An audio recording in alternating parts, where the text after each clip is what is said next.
Alhamdulillah. Denny Indrayana menyebut Anies akan segera jadi tersangka KPK. Ya, disadur dari siu.com dan ditulis oleh Suparmin. Ya, Denny Indrayana kembali mengeluarkan pernyataan yang sangat mengejutkan dengan menyebutkan bahwa Anies akan segera menjadi tersangka Komisi Pemberantasan Korupsi. Di dalam unggahannya di lini Twitter, dukun politik Denny Indrayana mengatakan bahwa persangkaan atau pentersangkaan adalah salah satu skenario pamungkas istana, yakni untuk menjegal Anies Baswedan yang telah menjadi kontestan dalam pemilu presiden di tahun 2024. Setelah KPK 19 kali ekspos, ini pemecah rekor, seorang anggota DPR menyampaikan Anies segera ditersangkakan. Semua komisioner sudah sepakat. Makin terbaca kenapa masa jabatan para pimpinan KPK diperpanjang MK 1 tahun untuk menyelesaikan tugas memukul lawan oposisi dan merangkul kawan koalisi sesuai pesanan kuasa status quo. Demikian unggahan di akun Twitternya itu. Ya, Profesor Denny Indrayana menyebut bahwa Presiden Joko Widodo telah menggunakan 9 strategi dan atau 10 untuk sempurnakan melanggengkan kekuasaannya. Ya, disimak dari postingannya. Denny mengatakan bahwa di tahap awal Presiden Joko Widodo dan lingkarannya di dalam mempertimbangkan opsi untuk menunda pemilu sekaligus memperpanjang masa jabatan presiden.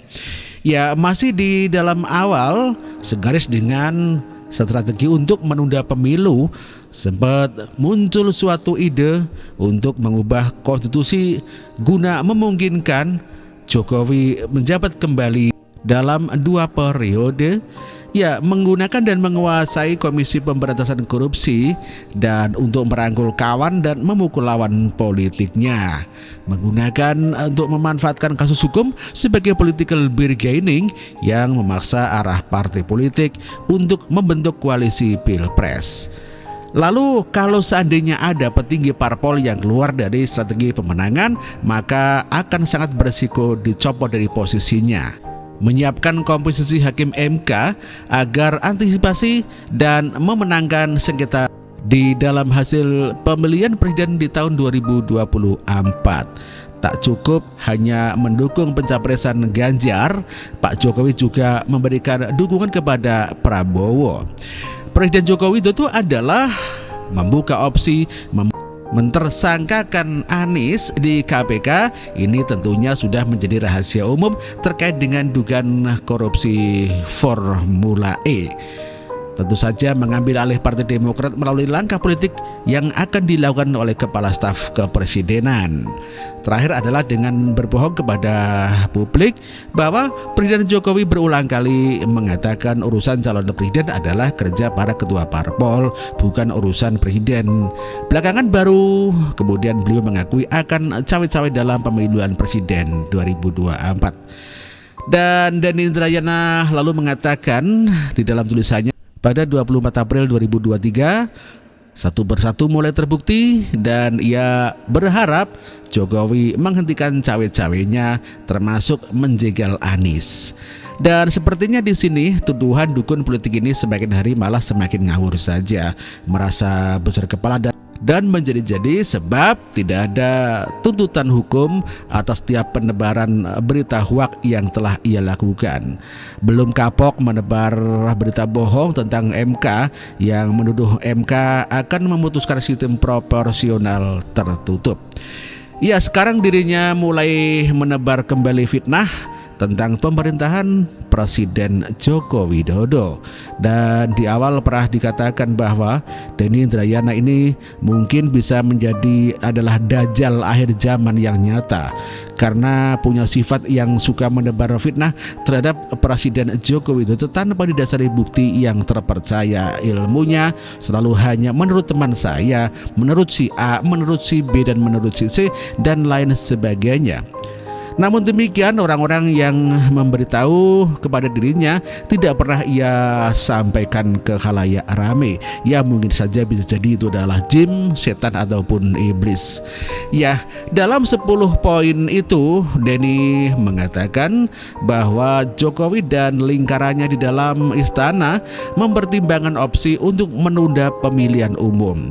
Di sini saja sudah sangat jelas bahwa Denny ini hanya menggunakan pendapat pribadi saja.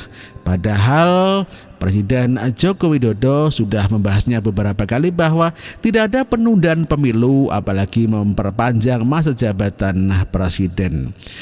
Ya, tentu tuduhan 1 dan 2 sudah terjawab dengan gamblang oleh Pak Joko Widodo. Dan di website KPU resmi tertulis dengan sangat jelas tahapan dan jadwal penyelenggaraan pemilu di 2024 dengan sangat terperinci. Bahkan ketika PN Jakarta Pusat ingin memutuskan berakibat pemilu 2024 tertunda, Menko Polhukam Mahfud sudah menyatakan dengan gamblang sekali tentang keseriusan pemerintah di dalam pelaksanaan tahapan pemilu. Mahfud mengatakan bahwa pemerintah akan melawan segala keputusan Pengadilan Negeri Jakarta Pusat kalau hal itu mengakibatkan penundaan pemilu. Dan untuk diketahui, isu ini muncul ketika PN Jakarta Pusat mengabulkan gugatan Partai Rakyat Adil Makmur atau PRIMA yang dilayangkan kepada KPU 8 Desember 2022 dengan nomor register 757-PDT-G-2022-PNJKT-PST untuk menunda pemilu 2024. Kalau keinginan menunda pemilu itu bukan berasal dari istana, tapi dari salah satu partai pemilu, akibat desakan baik dari KPU ataupun istana sendiri, Pengadilan Tinggi Jakarta Pusat akhirnya membatalkan putusan soal penundaan pemilu tersebut.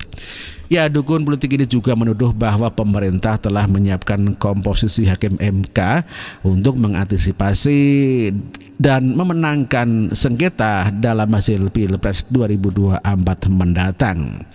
Dan ini berarti seperti yang sudah disampaikan sebelumnya bahwa kampanye tentang kecurangan pemilu ke depan itu tentu sangat disengaja dibangun di tengah rakyat agar kalau seandainya terjadi Anies kalah beneran, maka akan terjadi chaos dan demo besar-besaran dari para pendukung Anies Baswedan.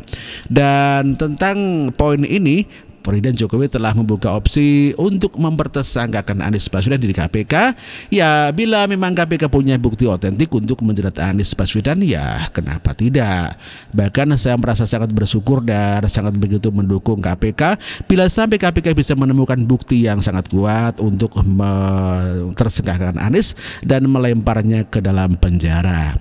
Dan kalau tentang ikutnya Pak Jokowi atau cawe-cawe dalam pemilihan presiden di 2024, ya, saya rasa itu adalah karena beliau adalah kepala negara, seorang presiden. Tentu saja Presiden Joko Widodo akan menginstruksikan kepada seluruh jajaran aparat negara agar pemilu ke depan bisa berjalan dengan sangat baik.